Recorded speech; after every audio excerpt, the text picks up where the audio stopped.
बोलो question number बोलो। कितना नंबर का रे?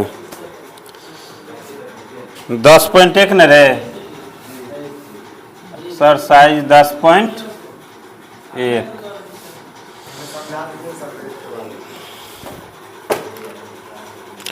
चलो इसका क्या कहता है, वृत्त के केंद्र से 5 सेंटीमीटर दूर। किसके केंद्र से? वृत्त के केंद्र से। केंद्र समझता है ना क्या होता है? एक वृत्त बनाए उस यह जो वह बीच वाला जहां से रख के इसका परिधि खींचेंगे तो वह उसका क्या हो गया? केंद्र हो गया। उसका क्या हो गया? केंद्र। वृत्त के केंद्र से कितना सेंटीमीटर दूर? 5 सेंटीमीटर दूर। अब यहां से अगर 5 सेंटीमीटर का एगो लाइन खींच देते, इसका लंबाई कितना सेंटीमीटर? 5 सेंटीमीटर दूर स्थित बिंदु ए से वृत्त पर खींची गई स्पर्श रेखा, मतलब यह उसको मान लो ओ, यहाँ कौन बिंदु हो गया? ए। तो यहां से यहां तक का दूरी कितना सेंटीमीटर? 5 सेंटीमीटर से खींची गई स्पर्श रेखा। स्पर्श रेखा क्या हो गया? जो वृत्त को क्या करता हो? स्पर्श करता हो, वह क्या हो जाएगा? स्पर्श रेखा। ऊपर मिला दो, नहीं तो नीचे ऐसे करके मिला दो, यह इसका क्या हो गया? स्पर्श रेखा। अब अगर इसको मिला दे इस पे, समझ गया ना? तो यहां से ये जो स्पर्श रेखा या इसको मान लेते हैं बी, यह कितना सेंटीमीटर का रहा है? 4 सेंटीमीटर। कितना सेंटीमीटर? 4 सेंटीमीटर। वृत्त की त्रिज्या ज्ञात करें। मतलब ज्ञात क्या करना है? वृत्त की त्रिज्या। त्रिज्या कौन हो गया? केंद्र से परिधि तक की दूरी को क्या कहा जाता है? त्रिज्या कहा जाता है। त्रिज्या किसे कहते हैं? केंद्र से परिधि तक की दूरी को। मतलब कहीं केंद्र से परिधि पर कहीं भी मिलाएंगे तो उसका दूरी क्या होगा? समान ही होगा, मतलब बराबर होगा। त्रिज्या सब जगह क्या होता है? बराबर ही होता है। तो हमको ये वाला भाग ओ बी ज्ञात करना है। तो ओ बी ज्ञात करना है तो यह त्रिभुज बना। कौन सा त्रिभुज बना? समकोण त्रिभुज बना। कौन त्रिभुज बना? समकोण त्रिभुज। वृत्त के परिधि पर जहां वह त्रिज्या जाएगा और स्पर्श रेखा मिलेगा तो वहां कितना डिग्री का कोण बनता है? 90 डिग्री का कोण बनता है। त्रिज्या जाएगा उधर से स्पर्श रेखा आएगा तो वह कितना डिग्री का कोण बनाएगा? 90 डिग्री का। हम लोग जानते हैं क्या 90 डिग्री के सामने वाला भुजा क्या होता है? लंब होता है। 90 डिग्री के सामने वाला भुजा लंब कि कर्ण होता है। त्रिभुज में देखता था जो 90 डिग्री के सामने भुजा है वह क्या हो गया? उसका कर्ण हो गया। यहाँ 90 डिग्री के सामने वाला भुजा है क्या? इसका क्या हो गया? कर्ण हो गया। कौन सा भुजा हो गया? कर्ण हो गया। अब इसके लिए कर्ण क्या हो गया? यह हो गया कर्ण यानी एच। तो लंब कौन हो जाएगा? यह हो जाएगा पी। तो यह क्या हो गया? इसका डी। यही ना हुआ? क्या सब दिया हुआ? ओ ए बराबर कितना सेंटीमीटर? पहला क्वेश्चन है 5 सेंटीमीटर। ए बी बराबर 4 सेंटीमीटर। ओ बी बराबर वाट। हमको ज्ञात क्या करना है? इसका ओ बी ज्ञात करना है। ओ बी ही क्या है? वृत्त की त्रिज्या है। त्रिज्या वृत्त की क्या हो गया? O B. तो ओ बी बराबर क्या हो जाएगा? यानी यह क्या कौन सा हुआ? आधार हो। आधार बराबर कर्ण स्क्वायर माइनस लंब स्क्वायर। यानी क्या हो जाएगा? तो ए के स्क्वायर माइनस ए बी के स्क्वायर रूट अंदर 5 के स्क्वायर माइनस 4 के स्क्वायर। 5 का स्क्वायर कितना हो जाएगा? 25 और माइनस 4 का स्क्वायर 16। 25 में से 16 घटा कितना? 9। 9 का वर्गमूल 3 सेंटीमीटर। यानी वृत्त की त्रिज्या कितना सेंटीमीटर है? या भुजा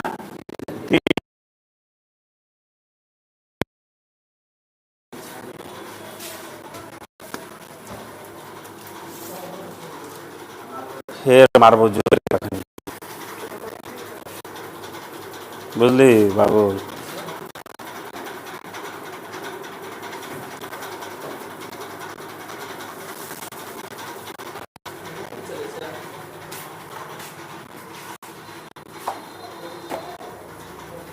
हिलो रहा है रे, देखियो।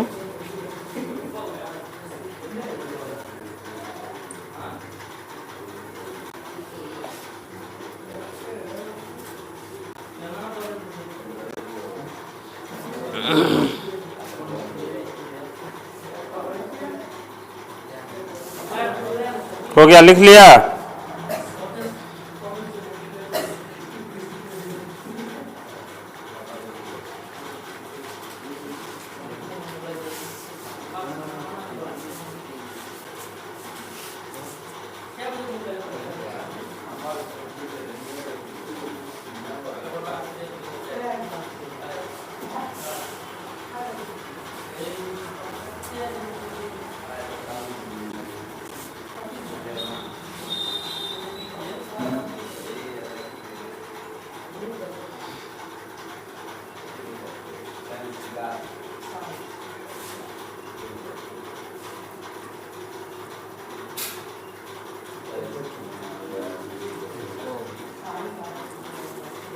हुआ रे बाबू।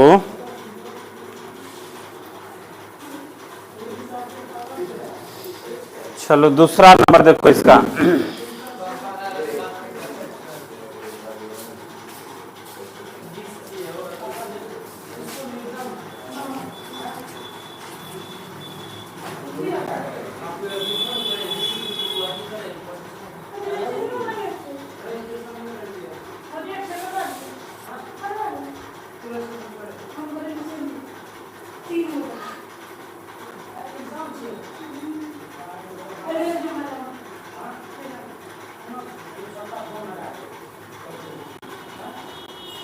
बेटा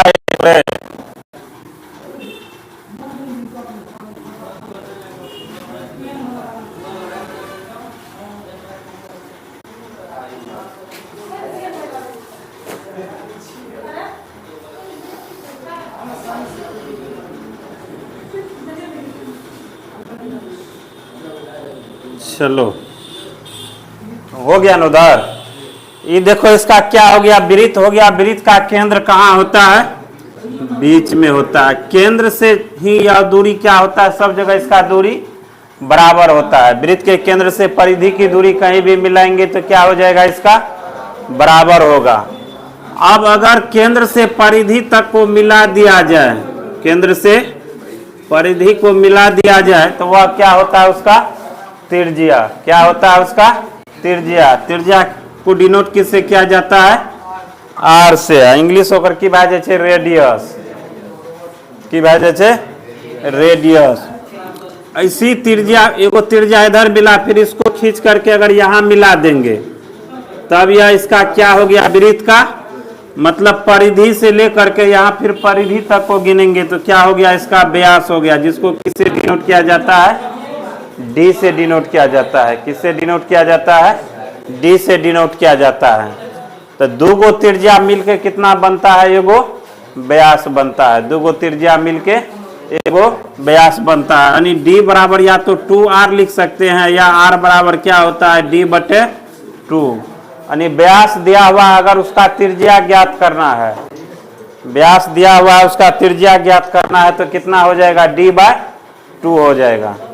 अगर त्रिज्या दिया हुआ है, उसका व्यास ज्ञात करना है तो क्या हो जाएगा? 2r हो जाएगा। क्या हो जाएगा? उसका 2r हो जाएगा।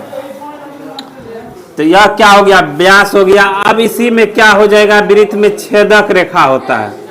छेदक रेखा क्या हो गया? अब कहीं भी वृत्त को मान लेते हैं इसे आर पार कर दिए, कहीं भी आर पार कर दिए तो यह इसका क्या हो गया? छेदक रेखा। मतलब आर पार होना चाहिए। तो छेदक रेखा जब भी होता है तो कितने छेदक रेखा होता है? अनंत होगा। लेकिन वह कितने बिंदुओं पर प्रतिच्छेद करती है? 2 बिंदुओं पर। दो, एगो यहाँ करेगा तो एगो यहाँ करेगा, यानी आर पार करेगा तो छेदक रेखा यह 2 बिंदु को पार करती है। अब अगर इसी में क्या करेंगे? मान लेते हैं इसे मिला दिए तो यह इसका क्या हो गया? स्पर्श रेखा हो गया। कौन सा रेखा? यह हो गया उसका छेदक रेखा। क्या हो गया? छेदक रेखा। यह क्या हो गया? स्पर्श रेखा। क्या हो जाएगा इसका? स्पर्श रेखा। स्पर्श रेखा वृत्त पर कितने बिंदुओं को स्पर्श करती है? एक बिंदु को मात्र वह स्पर्श करती है। कितने बिंदु का स्पर्श करती है? एक बिंदु पर। ये घिसा पिटा लगता होगा बहुत ज्यादा है, लेकिन उसका क्या होता है, सब बिंदु हट हट के अलग अलग रहता है। ऐसे करेगा तो अगर बराबर में बिंदु देंगे तो यह घूमेगा कभी नहीं, बहुत लंबा चले जाएगा। तो इसीलिए सब बिंदु क्या होता है, मतलब सब अगला थोड़ा ऊपर होगा, उससे अगला थोड़ा उससे ऊपर होगा, तो यह क्या होता है, उसका बदलते रहता है। इसीलिए वृत्त जो स्पर्श करती है तो वह कितने रेखापथी कितने बिंदुओं पर स्पर्श करती है? एक बिंदु पर स्पर्श करती है। कितने बिंदु पर? एक बिंदु पर। तो ये स्पर्श रेखा हो गया, जहां वह स्पर्श किया वह क्या हो जाएगा, इसका स्पर्श बिंदु हो जाएगा। क्या हो जाएगा? इसका स्पर्श बिंदु हो जाएगा। अगर इसी स्पर्श बिंदु पर वृत्त के केंद्र से त्रिज्या को मिला दे तो यहाँ कितना डिग्री का कोण बनता है? 90 डिग्री का कोण बनता है। कितना डिग्री का कोण बनता है? 90 डिग्री का कोण बनता है। कितना डिग्री के कोण? 90 डिग्री के। क्वेश्चन देखो तुम्हारा ऑब्जेक्टिव में इसका क्या कहता है। एक वृत्त की डैश स्पर्श रेखाएं हो सकती है? एक वृत्त की कितनी स्पर्श रेखाएं हो सकती है, यह बताओ। स्पर्श रेखाएं कितनी हो सकती है एगो वृत्त पे? तो यह क्या हो जाएगा? अनंत होगा। क्या होगा? अनंत। मान लेते इधरों से खींच दिए, इधरों से खींच दिए, मोनवा इधरों से खींच दिए, मोनवा तो इधरों से खींच दिए, तो क्या हो जाएगा? एक वृत्त पर कितनी स्पर्श रेखाएं हो सकती है? अनंत स्पर्श रेखाएं हो सकती है। किसी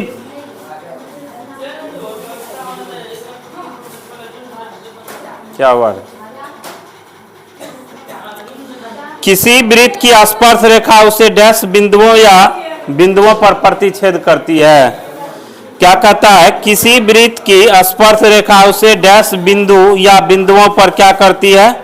प्रतिच्छेद करती है। तो कितनी बिंदु पर प्रतिच्छेद करती है? तो एक बिंदु को वह काट के निकलती है। स्पर्श रेखा कितने बिंदु को प्रतिच्छेद करती है?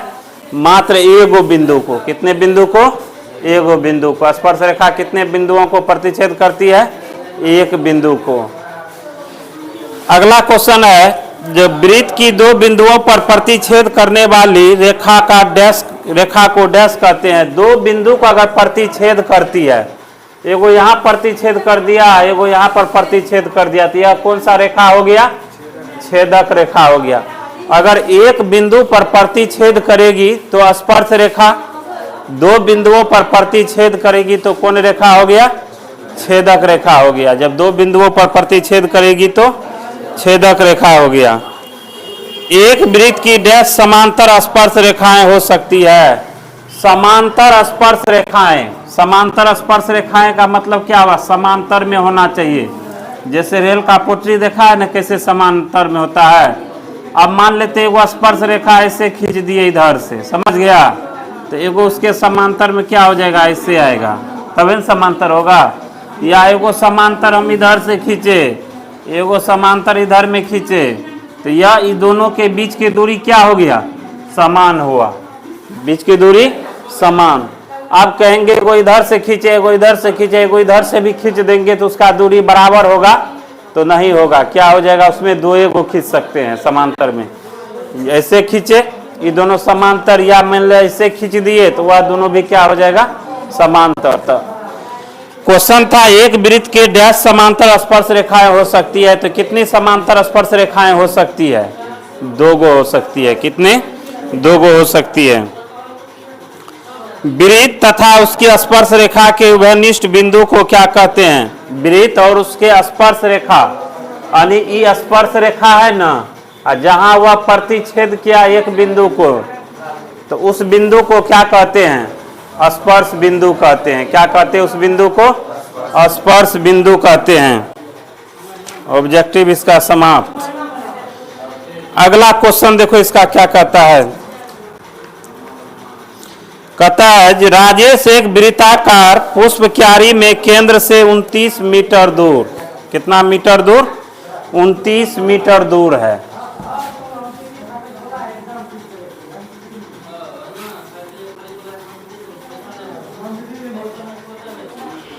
राजेश एक वृत्ताकार क्यारी के केंद्र से, ये मान लेते इसका क्या हो गया, वृत्त हो गया, समझ गया ना। ये केंद्र हुआ, केंद्र से कितना मीटर दूर है, 29 मीटर। कितना मीटर, 29 मीटर। इसका नाम वो दे देते हैं, इसका नाम क्या दे देते हैं, ए। 29 मीटर दूर है। स्पर्शीय पथ पर चलकर उसे पुष्प क्यारी तक पहुंचने में तय की गई दूरी ज्ञात कीजिए। ज्ञात करें यदि वृत्त पुष्प क्यारी की त्रिज्या कितना सेंटीमीटर, 20 सेंटीमीटर। तो त्रिज्या मान लेते हैं, इसको यहाँ मिला दिए, कितना सेंटीमीटर हो गया, 20 सेंटीमीटर। अब यहाँ से चलेगा, यहाँ आएगा, यह दूरी उसका क्या ले लेते हैं, बी। हमको ज्ञात क्या करना है, इसका ए बी ज्ञात करना है। कौन सा भाग ज्ञात करना है, ए बी। तो अब यहाँ देखो स्पर्श रेखा स्पर्श बिंदु के साथ कितना डिग्री का कोण बनाती है, 90 डिग्री का कोण बनाती है। तो यह उसके लिए कर्ण हो गया, तो यह हो जाएगा लंब, यह हो गया आधार।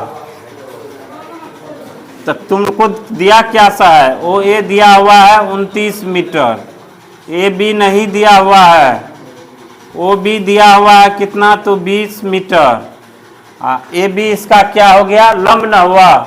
लंब बराबर क्या होता है, लंब बराबर कर्ण स्क्वायर माइनस आधार स्क्वायर। ओ ए के स्क्वायर माइनस ओ बी के स्क्वायर। ओ ए के स्क्वायर कितना का, 29 का स्क्वायर माइनस 20 का स्क्वायर। 29 का स्क्वायर 841, यानी 29 का वर्ग करेंगे तो कितना हो जाएगा, 841। अब 20 का वर्ग करेंगे तो कितना हो जाएगा, 400। 841 में से 400 को घटाएंगे तो रूट अंदर 441 बचेगा। 21 हाँ कितना होता है, 441। यह कितना हो जाएगा, 21 मीटर। जो दूरी हमको ज्ञात करना था वह कितना मीटर का हो गया, 21 मीटर का हो गया। कितना मीटर का रे, 21 मीटर का। अगला बैठ के बढ़ाओ इसका।